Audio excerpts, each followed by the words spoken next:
ভবিষ্যৎ প্রজন্মকে মেধাভিত্তিক, জ্ঞান নির্ভর এবং প্রযুক্তি নির্ভর বাংলাদেশ উপহার দিতে পারবো।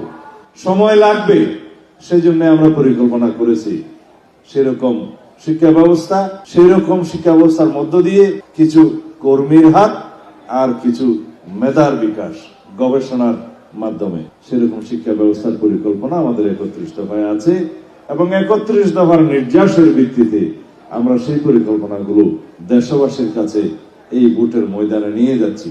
আমরা কেবলই ভোট প্রার্থনা করছি, কিন্তু জনগণ আমাদের কাছে কি চায় সেই জিনিসগুলো আমরা এইভাবে দেব যে শিক্ষায়, স্বাস্থ্যে, আমাদের অন্যান্য সামাজিক সুরক্ষা ব্যবস্থায়, ক্রীড়ায়, সর্বক্ষেত্রে আমরা কি করতে চাই, তার মধ্য দিয়ে জাতি ক্রমান্বয়ে একটি শক্তিশালী, বুদ্ধিভিত্তিক, বিকশিত জাতি হিসেবে পরিণত হবে।